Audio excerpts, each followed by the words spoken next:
I am going to call the meeting to order. If we can all stand for the Pledge of Allegiance. I pledge allegiance to the flag of the United States of America and to the republic for which it stands, one nation, under God, indivisible, with liberty and justice for all. Okay. Do you have extra copies of the agenda? Actually, here, we have where you got one? Anybody else need a copy? I'll take one. Okay. All right, so. We have extra, if not, I got mine. Good evening, everyone. Happy New Year.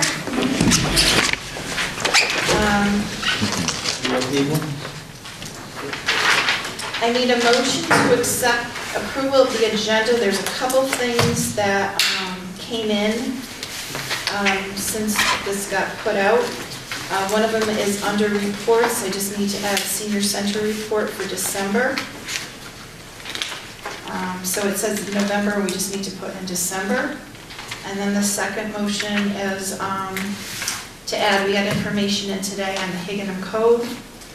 So I wanted to put that under old business. And then the other piece is under the small city grant. I just want to bring you up to speed. So under Haddam housing, I'm going to put that, actually should be under new business. So we need to put that under new business. What was it, housing? Haddam elderly housing, their small city grant. So under number 11. Yep. So can I have a motion, please? Make a motion to accept that. Any discussion? All in favor? Aye. Any opposed? Okay.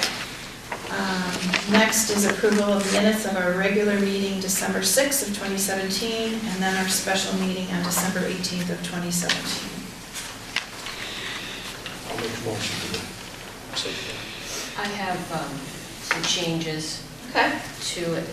Which one? Page 3, and I think it'd be good practice going forward to always use the person's name when they're speaking. So like, for example, and I'll give this to Joanne after so she can see the changes. Under Tylerville Water Update, it says we have a consent order that I have approval. I would just say either, Millardo and then colon, and then we have a consent order, or do quotes, because we all know who said that, but going, down the road, 20 years from now, nobody will understand it. Also, under update on Haddam Code, it uses the word, I and my. Mm-hmm. And then last change, under the wheeled excavator, where it says Schlag opposed, I'd appreciate if the reason why I opposed was written down there. Okay. Those are the only changes, and I'll give this to Joanne after the meeting so she can see. Just a few. Any other discussion or comments on the December 6th minutes? Okay, those changes are fine. Okay, all those in favor? Aye. Okay, and let's do the December 18th minutes.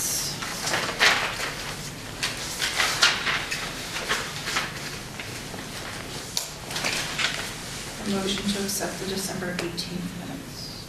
I'll make a motion for it. Any discussion? All in favor? Aye. Aye. Opposed? Okay. Any public comment? No? All right. So let's do tax refunds. There's no real estate refunds. There are no personal property refunds.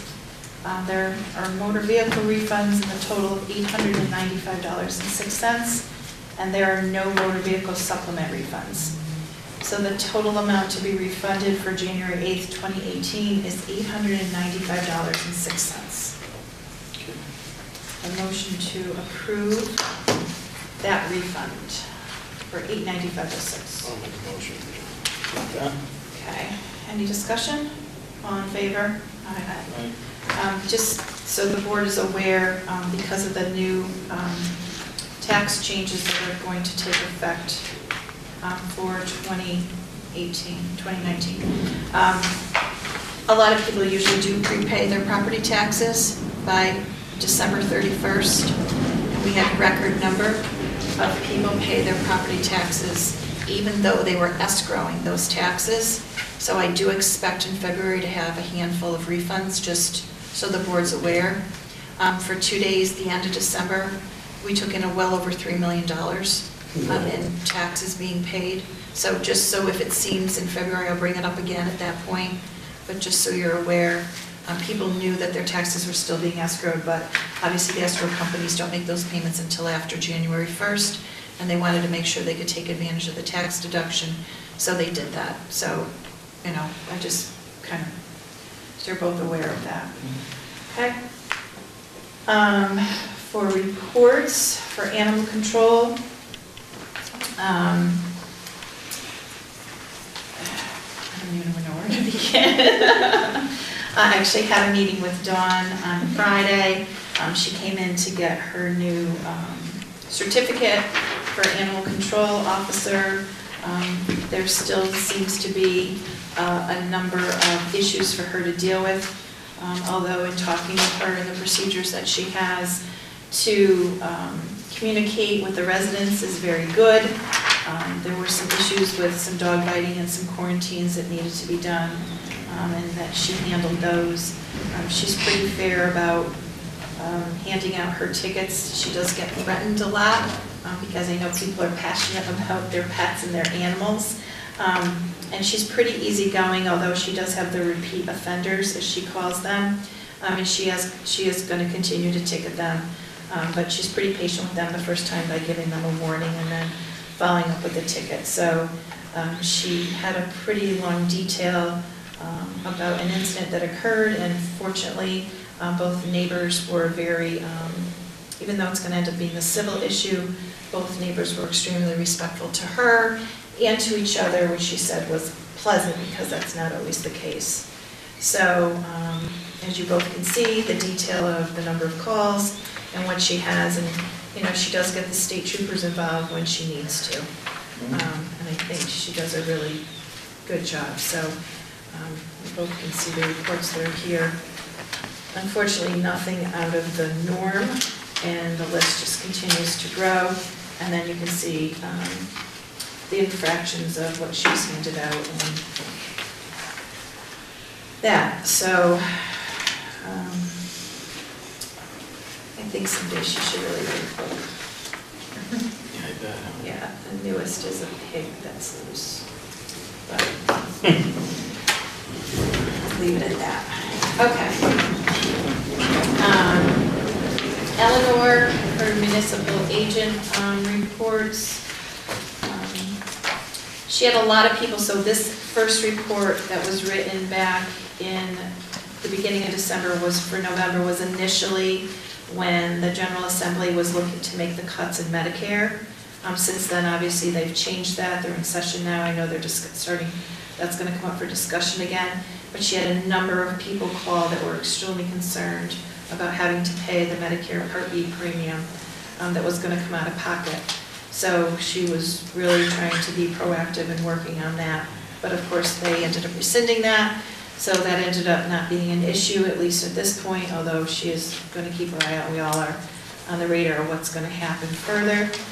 The renter's rebate checks were mailed out.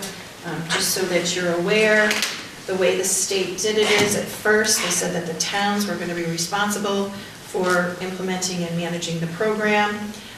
And then they decided to pull it back. Again, one of the changes that they made when they went back into session, to say that OPM was going to go back and the state was going to continue to administer that. However, the towns were going to have to pay 50% of the refunds.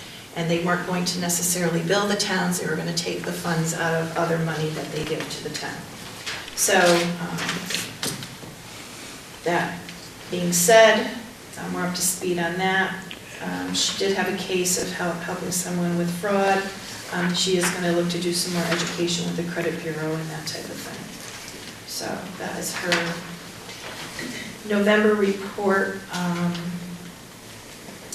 that we didn't get. I don't know why it's dated December 4th, because we didn't get it until a little bit later. And then this past month's report for December.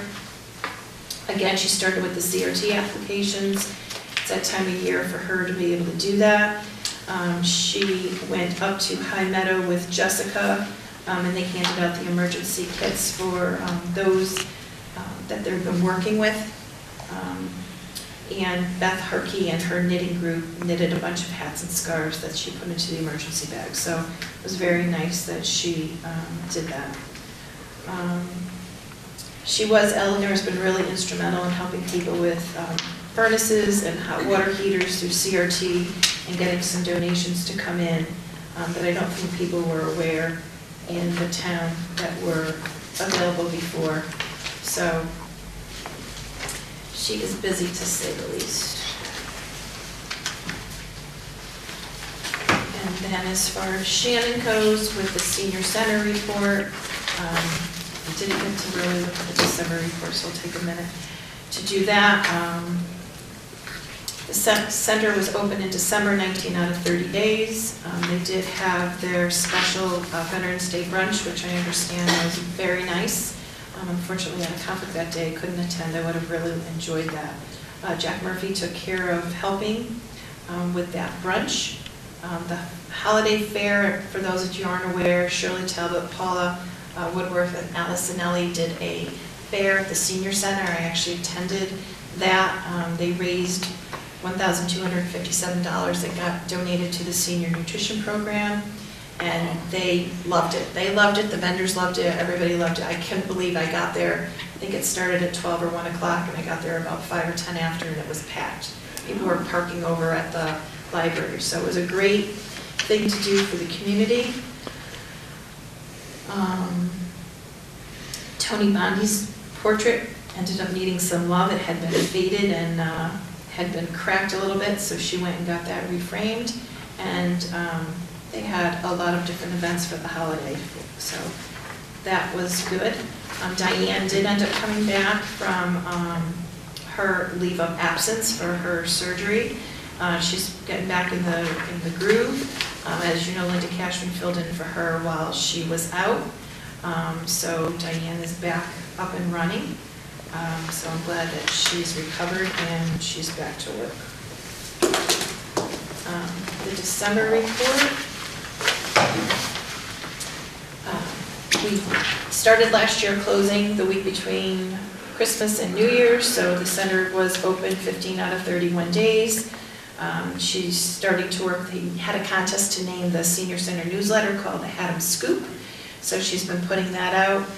The traditional activities continued, and let's see, they did the ukuleles and had a special luncheon. Things were donated by the River House, so we probably, if Shannon hasn't sent out thank you notes to both Jacks and the River House, we probably should make sure that that happened.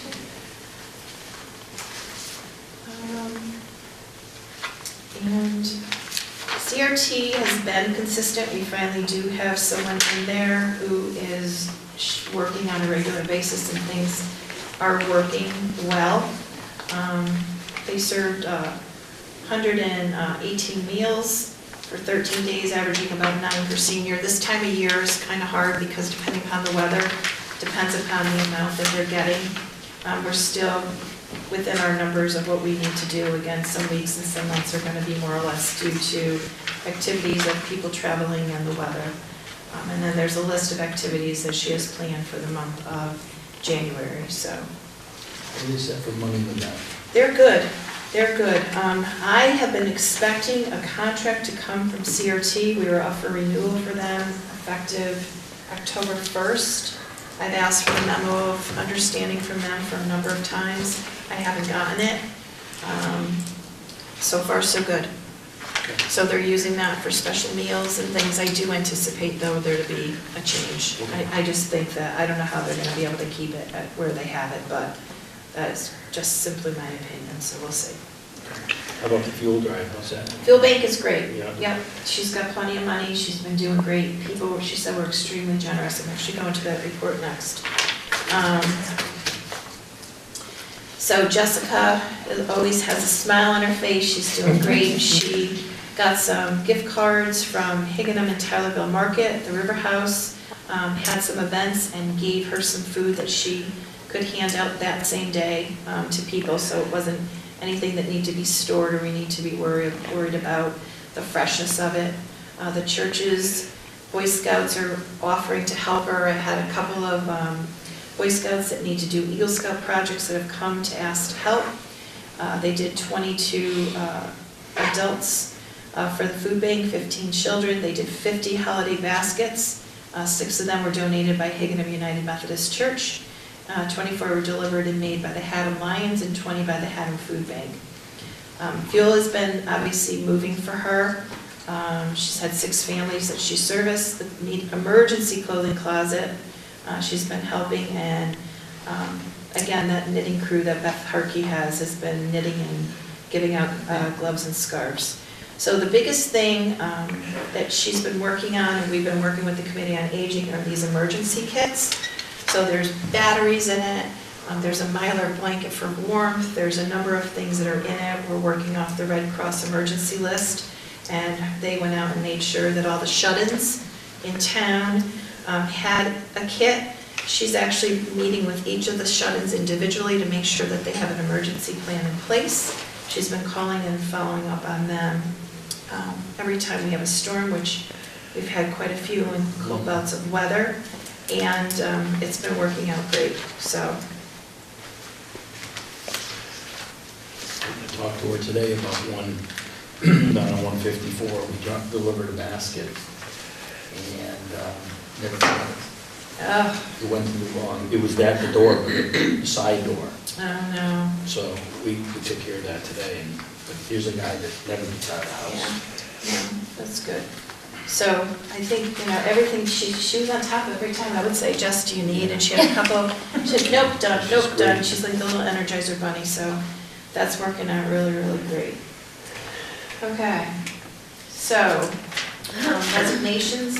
I did receive a letter a few days before holiday from Bill Robbins. He is our fire marshal. He will be retiring April 2nd of 2018. He is recommending, and we will discuss it at another meeting, to appoint Deputy Fire Marshal Chris Gamache to fill the position. Chris works for South Fire District in Middletown and has completed the training that needs to be done for Fire Marshal. I did speak to Scott Brooks. He is also the other Deputy Fire Marshal, and he is accredited through the end of December 31st of 2018. He does not anticipate, as Scott said, to be going to any more classes. I think he's done with, he said, with his schooling of education on all levels, unless of any CE things he needs to do for current commitments that he has. But we will probably have to look for another Deputy Fire Marshal after the end of this year. But I need to set up an appointment with Chris and talk to him. From what I understand, it's protocol that the deputy is usually promoted to be fire marshal. I've only met Chris a handful of times. He seems like a great guy, and he seems well, has the tool set to do the job. So, but once I meet with him and talk to him, I can report back to the board on that. Okay.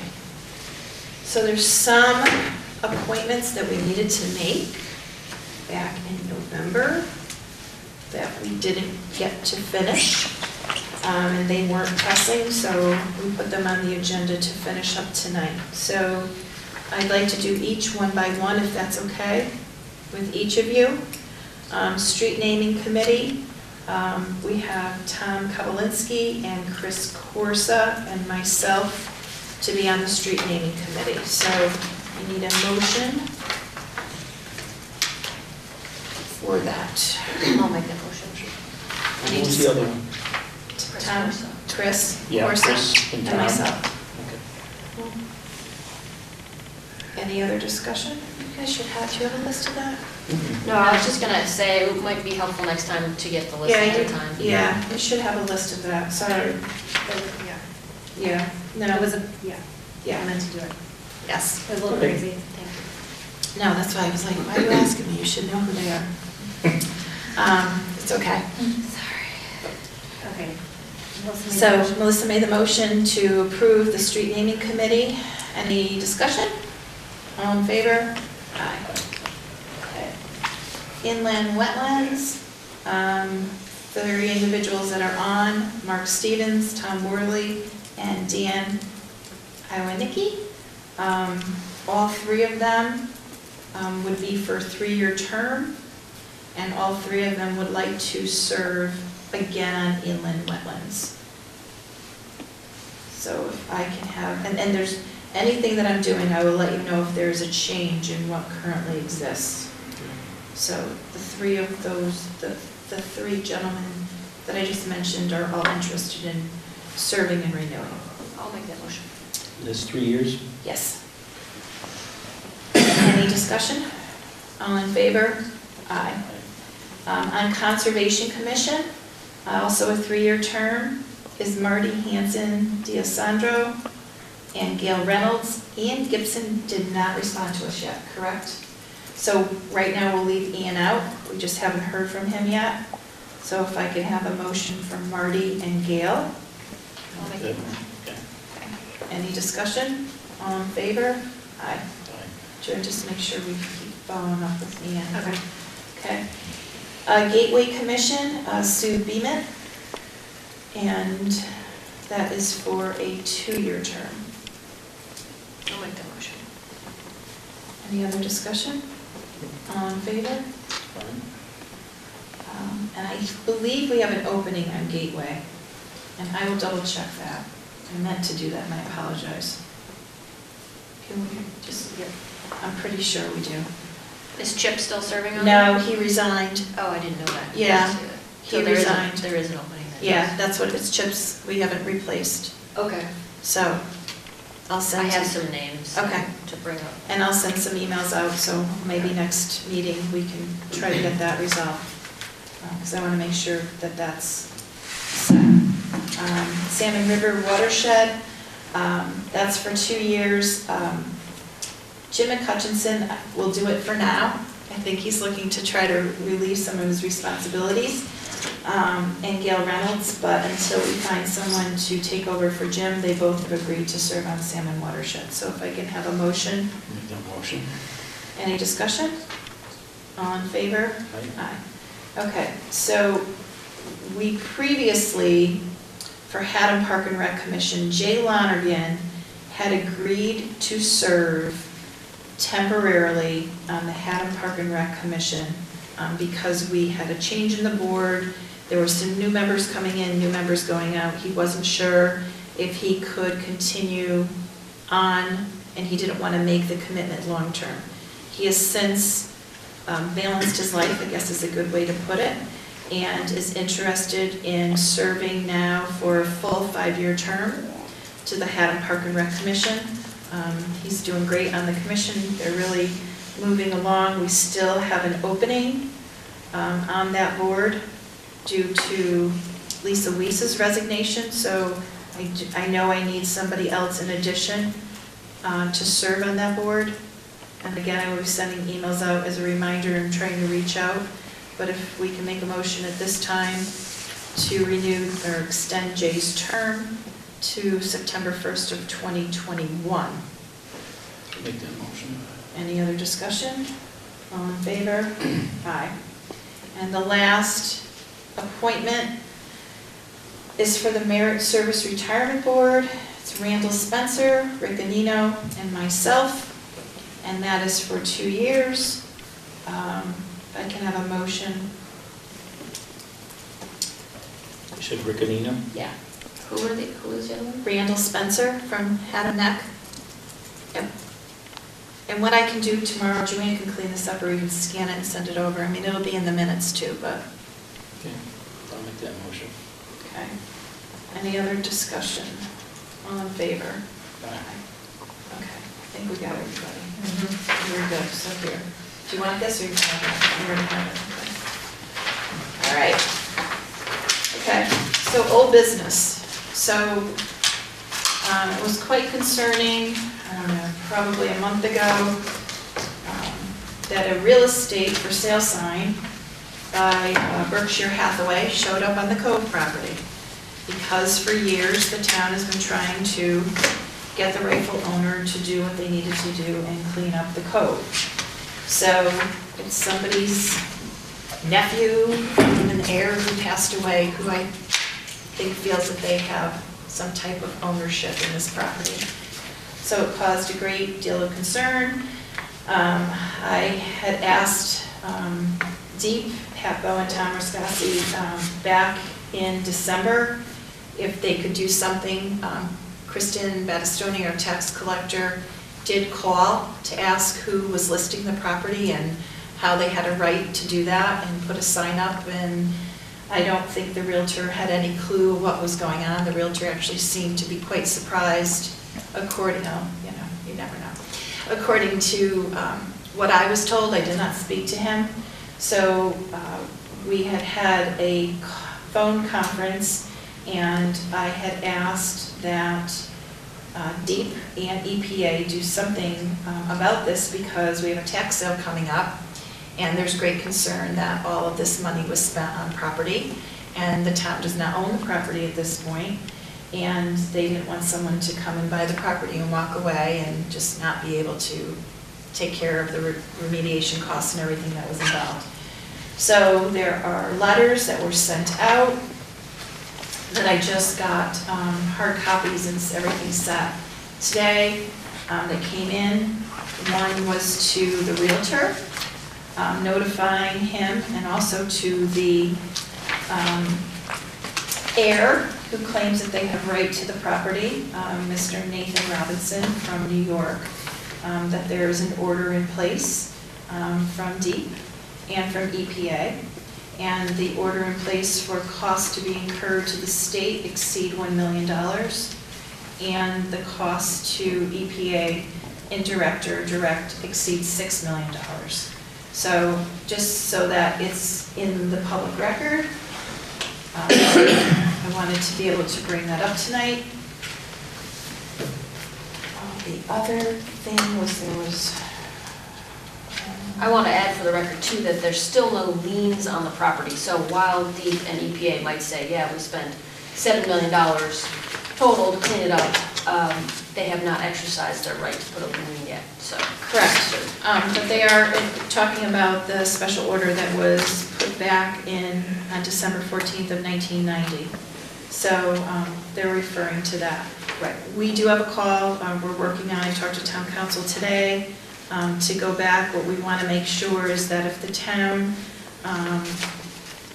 if the tax sale proceeds and the town has the property, we need to make sure that the order that they put on the town in April of 2016 of what we have to do to maintain, to clean it up, stays in place, and that the town isn't going to be responsible for this $1 million and $6 million to pay back, that the current agreement of what we have with them will stand, and that won't be changed.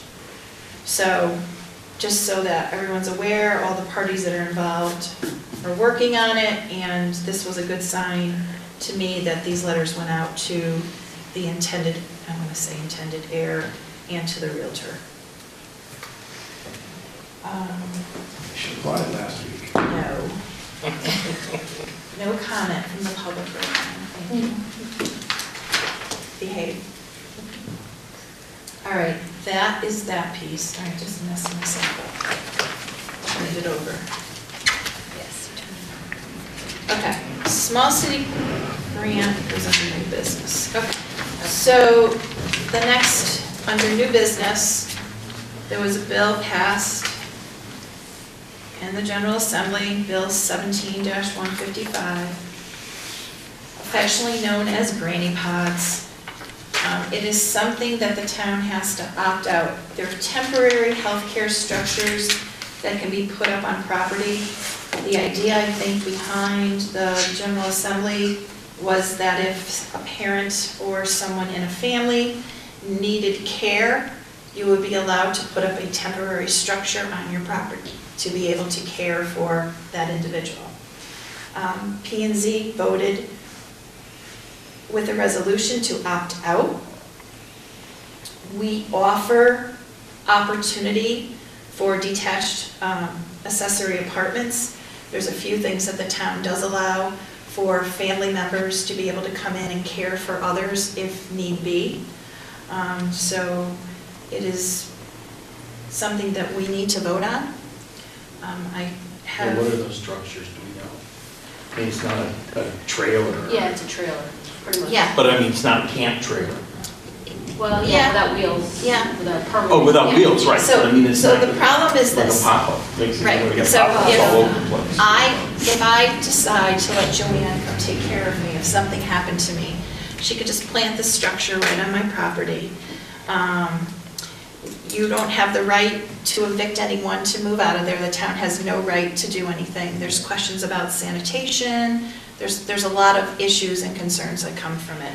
Well, that's what I was saying, what are you gonna do about something like that? Right. I mean, And then there's also a question of who the legal health care provider is. So we have opportunity to do detached accessory apartments. There are things in place that our planning and zoning allows for those circumstances if they warrant them, where we have a little bit more control Do we have any of those in town over that. now? No, Okay. This is a new. this is thing. brand new, yeah, yeah. There are structures that like come fully equipped with the beds and the bathrooms and Okay. like that. Yeah, It's like modular housing, basically. Yeah. yeah, and it's And it just kind sits of down. like a tiny house, but I don't think they're as nice as a tiny house.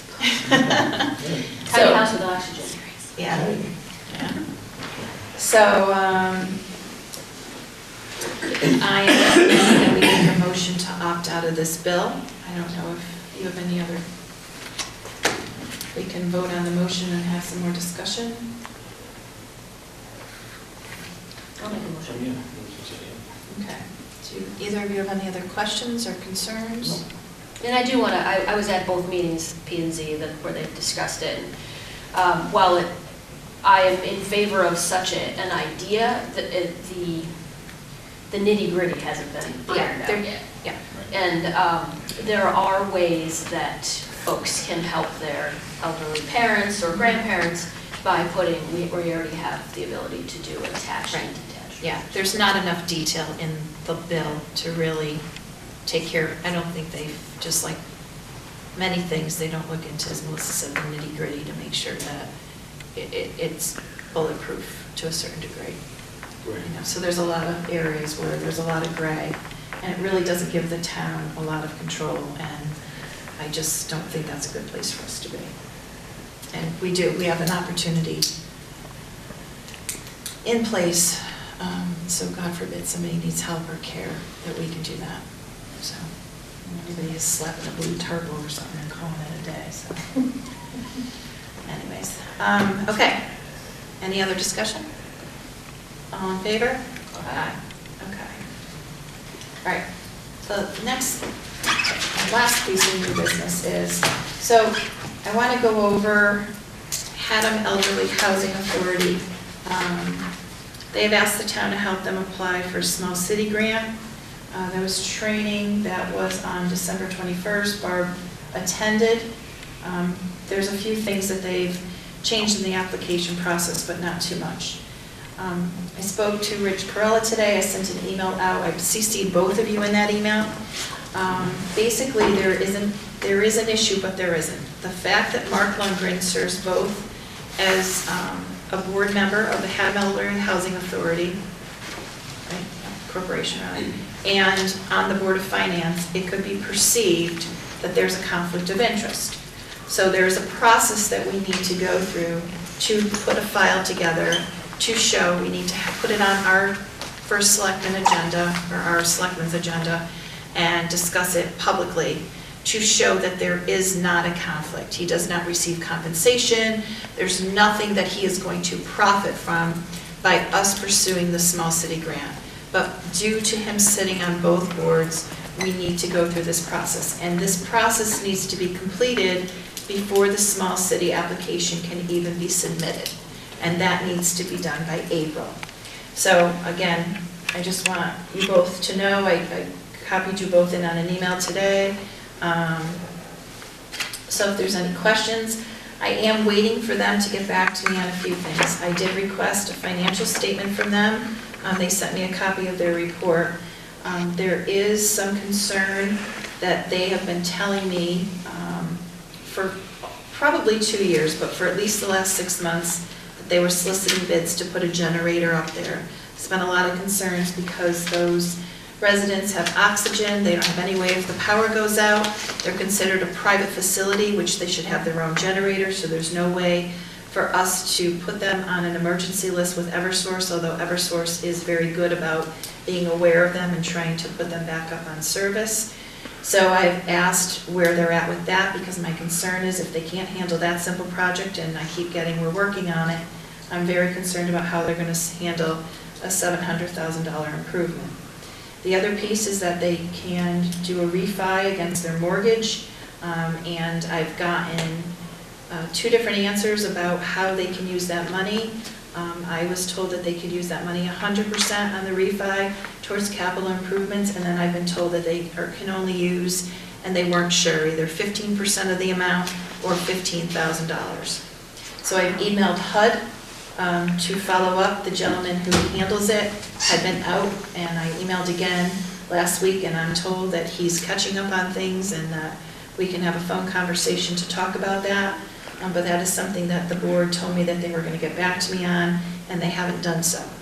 So I don't know, other than that, really what to report. So we're ready to go. We can put an ad out. We can get this on our next agenda to get going. Like I said, Barb's up to speed, but I paid Barb to go to, we did as a town, to go to the meeting. We're very busy at budget time. This is a crunch time. I usually get 2 days a week out of her. Sometimes we can get 3, and I'm just being very cautious of the time we're spending on it. So unless they're committed to doing it, I don't really want to proceed. So I put an email out to them and their management company today to see where they're at and what they want to do. So it's just an update on that. Any public comments? I have one question. Sure. The tax sale for Haddam Cove, I know, at one point I thought I heard a date. It's January 30th. And does that date still hold? Yes. Or now is it postponed? No, January it still 30th. holds. It's either at 10 a.m. or 11 a.m.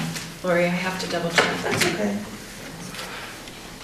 I had one question from somebody in Haddam was curious about an update on the roads. I don't know if you have any update. On the milling and paving of the roads? Yeah. So Eversource should be done.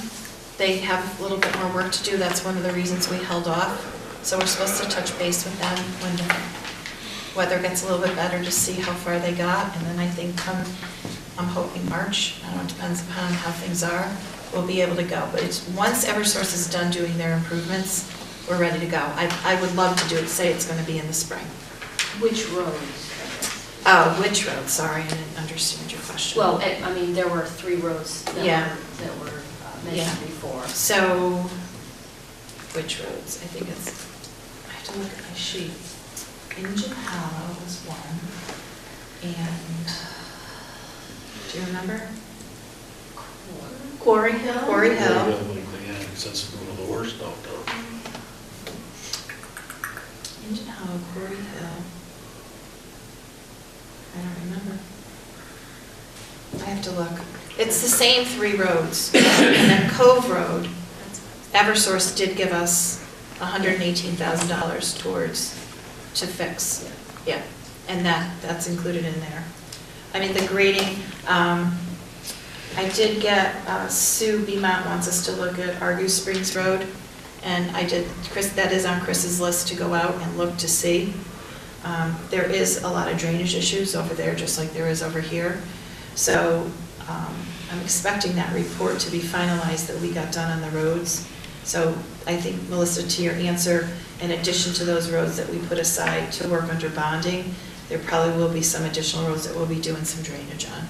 And you said Eversource is not done yet? Right. But all of the big equipment and all of the shunt reactors and everything else have been delivered and They're in doing an place for upgrade in security. So it's just vehicular traffic. Yeah, heavy, but they're bringing in some big equipment, some heavy, not necessarily to run.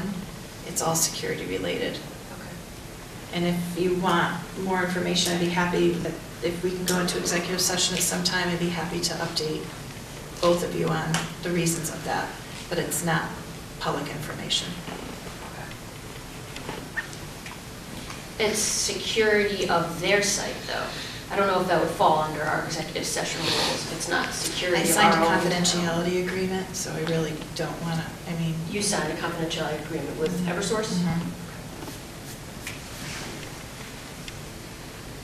So, I would love to get an update on that when you have a Sure. moment to put that on the Yep. agenda. yep. Happy to. Any other comments? I just have a question on Yes. executive sessions. Yeah. The last meeting that I filmed, you guys went into executive session like in the middle of a meeting, and then you reconvened after the session. It was actually. Is that normal? Yeah, it was actually at the end of the meeting, but we have to convene, we have to break to go to executive session, and then you come out of executive session. We actually came back and we adjourned the meeting. As far as I'm concerned, you're having a meeting after the executive session. I shut the cameras off. Yeah. Ed filmed the last 15 minutes or so of it. I just thought that you would wait until the very end, adjourn your meeting like you did before, Can't adjourn. and then have the executive You can't session. do that. It's You not- can't? All right, yeah. well, fine. Yeah. Well, and actually, 2 sections of the last executive session were an illegal executive session, so you should have been able to film it, but that's another. Oh, yeah. Yeah. All right. But yeah, the executive session has to happen during the meeting, unfortunately. Yeah. So you guys were standing outside in the cold for. No, I went home. Oh, This, Yeah, but I just was that's curious. how it needs to be done. Yeah. And that's why we do it, John, at the end of the meeting. It just ended up going a little longer than Yeah, okay. we anticipated, but that's the same reason as if people don't want to stay, then they can go. Any other questions? Yes? Yeah, obviously, because it's being filmed up. My name is Pablo Arroyo, 131 Wig Hill Road. But when we draw terms like illegal executive session, and no one questions it, it becomes the norm, and that's what everyone believes that it is, because it's not challenged. No, and this question goes Yeah. out to Melissa. Why is it that you term it an illegal session, or is it you, or is it something which is concrete? something concrete. And the FOI commission will rule on that if somebody files a But what complaint. led you to that belief? It's in the statutes. And what was it that was violated from your perspective in the statutes? Yep, from my perspective, Joanne, and no offense, Joanne Riccardelli should not have been in the last 2 sections of the executive session. She had no purpose to be in those executive sessions, and the town attorney, in fact, also gave the wrong reasons for her to be in the executive session. So not only was it an illegal executive session, too, the town attorney doesn't quite understand the FOI law. From your perspective? Well, no, from the statute perspective. I have the FOI law here if you're interested in reading about it. And I No, really, I'm familiar with yeah. It's something very concrete in law. Reasons to go into executive session to prevent collusion and the government running wild are very, very specific. And it's limited for that reason. So, yeah, I'm very cautious about following the FOI law. Well, as a resident of town, I would appreciate when, how would I say, statements like that made, that they are in fact justified, because if not, it could either be hearsay or in fact something which is. Anytime I say something like that, actually anytime I say something at all, it's always based on fact, never on hearsay. I'm always researching, and I make sure that I know what I need to know, when, especially serving on the Board of Selectmen. And I'm really glad that you asked that question. Usually there's a few more people here, so if you hadn't asked that question, I might not have given the answer, especially to the people watching on TV. But it's important for people to know that their government is open and transparent for a well-run town. And I'm glad that we do have an open and well-rounded board of selectmen like the town. Thank you for coming. Any other questions? All right, just for the record, the town attorney did say that we were legal to have the meeting, which is why we proceeded with it, so. Okay, I will take a motion for adjournment. All in favor? Aye. All right, the trucks have been out, the roads have been prepped from the storm, but everybody please be very careful out